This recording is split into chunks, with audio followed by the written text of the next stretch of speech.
What happens when a veteran quarterback gently, and then not so gently, corrects a national announcer on live television? You get a tiny, beautiful reminder that experience still speaks loudest in football. Picture this: cameras, hot lights, ticker tape of opinions, and in the middle of it all, Aaron Rodgers, calm as a man reading a New York Times crossword, tells a big-name analyst, "Nope, that's not how I remember it."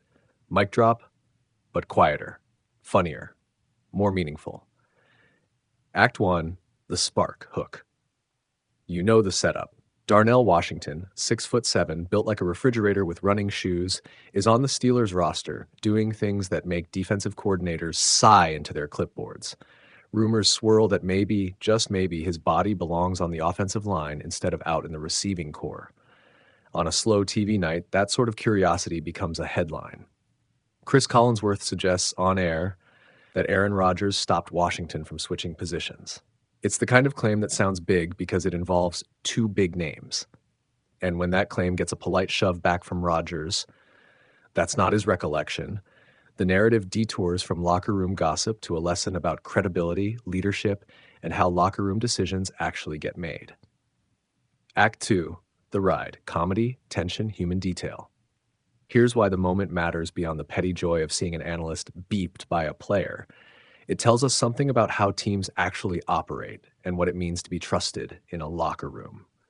Rodgers, at 41, isn't some cranky old guy yelling kids these days. He's a seasoned pro whose opinion carries weight because he's lived the decisions he's weighing. When he says conversations happened, is Darnell in the right spot? There's context behind that line. Coaches studied film, position coaches ran drills, and Rodgers, who gets to look at the game from the quarterback's most intimate vantage point, observed how Washington moved in space. He tested him in red zone throws, he watched routes, and he threw him the ball to see what happened. That's not veto power. It's informed feedback from the guy whose whole job is to trust people to be where they're supposed to be on every snap. Now imagine being Washington.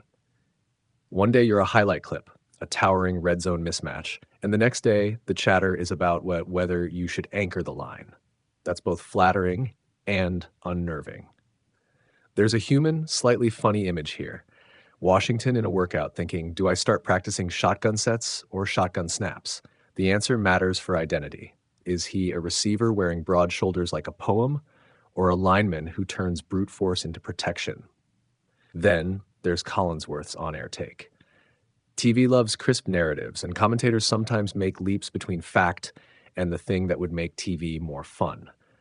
Saying Rodgers didn't let it happen is a sexy line. It paints Rodgers as a gatekeeper, decisive, perhaps even protective. But the problem with dramatic lines is that they compress months of messy, collaborative work into a soundbite.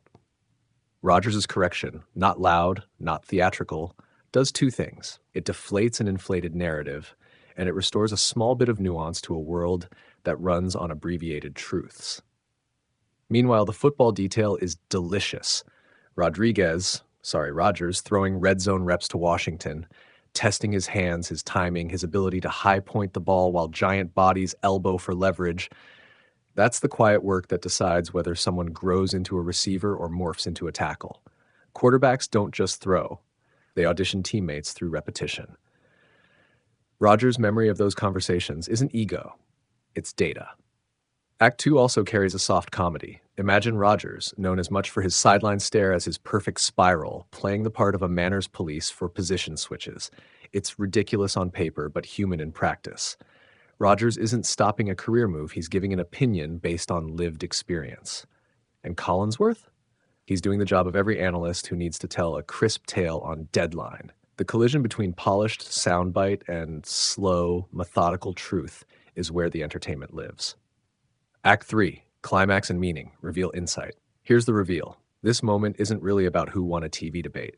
It's about authority and trust.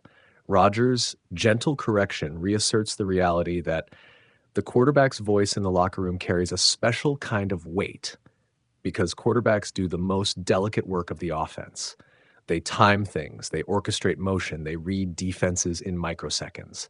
When Rodgers says, "There was talk, but that's not how I recall it," he's doing a kind of protective labor, protecting Washington from being turned into a narrative prop and protecting the process that actually vets players for positional shifts. And there's a deeper truth here about media and mythology. In sports, rumors breed fast because they fit neat plots: fallible hero, decisive savior, sudden reinvention. But teams are messy. Coaches cross-check, medical staff weigh in, players consult position coaches, and yes, the quarterback's opinion matters, but it's one of many. Rodgers' statement walks us back from the myth and toward the mundane. And in that mundane, there's dignity. The way decisions are made, test, observe, decide, honors the player's humanity. It refuses the cheap sweep of "he said X, so Y happened." Finale, the twist and the hook, memorable close. So what's the takeaway when a star quarterback politely corrects a TV legend? It's small and it's big. Small because it's a tiny exchange on a Wednesday media cycle. Big because it quietly defends the idea that experience deserves deference, that rumors should be treated like rumors, and that players aren't props in our instant drama. And for Darnell Washington, keep watching him. He's not a headline about position changes. He's a living, evolving player. He might stay as a mismatch receiver who towers over safeties. He might one day play a different role. He might surprise us. But the more important thing is that the conversation about him will be better if it's rooted in tape and practice rather than in the convenience of a tidy TV line. Picture the end. Lights, a replay, commentators clearing their throats. Rodgers stands there, not gloating, simply clarifying. The network moves on to the next topic, but the scene lingers. It's not a dramatic takedown. It's a quiet correction that says, behind every hot take, there's often a quieter, truer story. In a sport hungry for heroics, maybe that's the most heroic thing of all, telling the truth about how the work really gets done. And if you want a final image that sticks, here it is. Aaron Rodgers, Midwestern calm, watching a tall man catch a ball in the red zone, then looking at a camera and calmly saying, "Nope, that's not it." It's not a mic drop. It's a reminder. Behind every roaring narrative, there's a practice field where most of the real work happens. Sweaty, steady, and slow. Cris Collinsworth floated a theory on Sunday Night Football that Aaron Rodgers had blocked a position change for Steelers tight end Darnell Washington, and Rodgers was quick to shut it down. On the heels of another tough night for Pittsburgh, Rodgers told reporters flatly, that's not his recollection, pushing back on the NBC analyst's claim. Washington, a hulking 6'7", 264-pound matchup weapon, has been the subject of whispers about a possible move to the offensive line because of his size, but Rodgers made it clear those conversations never amounted to the kind of mandate Collinsworth described. The reality on the field is simpler. Washington is proving valuable as a receiving tight end. He's hauled in 14 catches for 142 yards and a touchdown this season, and at his current pace projects to finish around 26 catches and roughly 268 yards, career highs in the making. Rodgers even admitted off-season conversation about Washington's role, but said recent work in practice convinced him that the tight end, is in the right spot. He's so big and so athletic for a man of that size, Rodgers said after throwing him multiple red zone targets. Washington himself is pragmatic and open-minded about the future. For now, the giants of speculation can quiet down.